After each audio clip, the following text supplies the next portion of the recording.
Hello, students. Today we're going to talk about inputs and outputs when it comes to computers.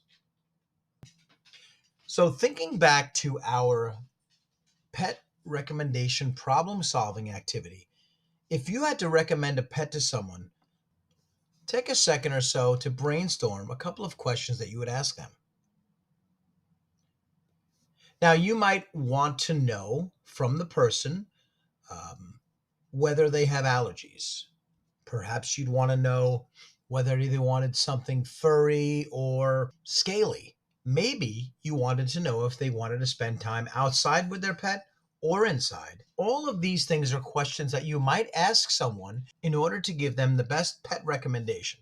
Now, all of those questions are going to get input from a person. So they're going to give you that information. That's going to be input to you.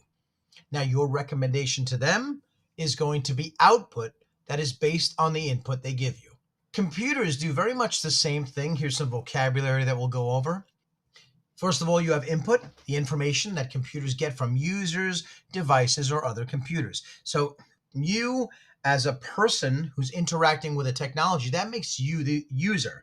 Doesn't matter if you're using a phone, a video game platform, or a computer. Oftentimes, when we think of computers, we think of input devices being things like keyboards or a mouse. Output, that's the information that computers will give to the users, devices, or other computers. And often when we think of output devices with computers, we think of monitors. The question we're going to investigate today is, how do computers use input and output to get and give the information that they need to solve problems? So what we're going to do today is use the code.org website. Now, if this is your first time logging into code.org, you should know that the sign-in is right in the upper right-hand corner. Click that. In order to log in, you should be logging in right here, continue with Google, and you're going to use your herricksk12.org account. I've already set you up in my classroom, so all you need to do is log in. Note that code.org might ask you your age, and if so, that's okay to put in, as we know that they don't store or use any personal information. Disregard any other questions that you're asked. Once you log in, you're going to see these purple bars, and that's going to show you the chapters within the units that we are using. And I want you to know that so far this term, we have done a few code.org lessons. However, we haven't been using the website, as I have been using them outside and assigning them through Google Classroom. For example, if you click on this video for the problem-solving process, it will change from green to yellow, and that's the problem-solving process video that we watched where Zipline was trying to solve the problem of transporting blood.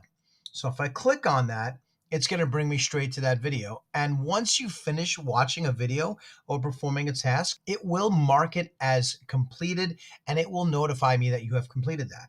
Lesson 4 here is, what is a computer, which we also did.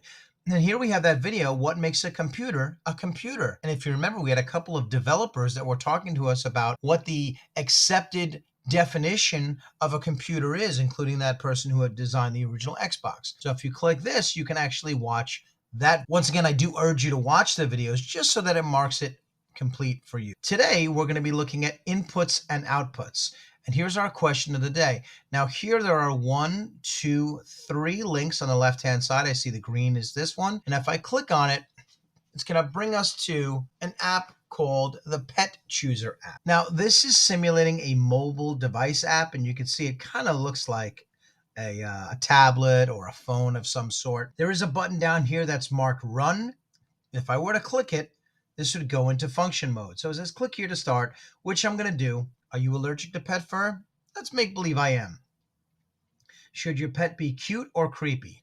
Well, let's choose creepy. And then, do you want to play with the pet? Yeah, sure. It wants to give me a tarantula. That's pretty. So now I have played with this app, and now I'm going to reset it. I'm going to do it a couple more times because your job is to determine what the inputs and outputs are.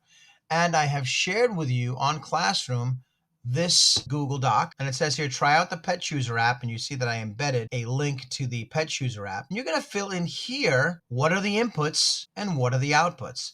After you finish that, there's also something called the Story Creator app. And the Story Creator app, this is quite a fun one. Same thing, you're going to run it, and then you can either make a sci-fi story, a Western story, fill out these blanks, and it's going to create a story for you. Same thing going back here. I want you to fill in what's the inputs and what's the output. Finally, I want you to go back and start thinking about an app idea for you.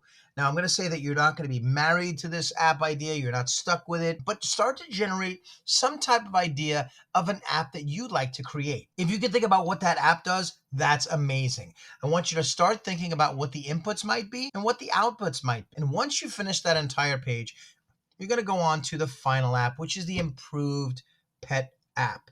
And the Improved Pet app looks like this. And the difference between this Ultimate Pet app and the original Pet app is that the Pet Chooser is now going to tell you where you can find a pet. And when we think about how it's able to do that, what information could it get from the user?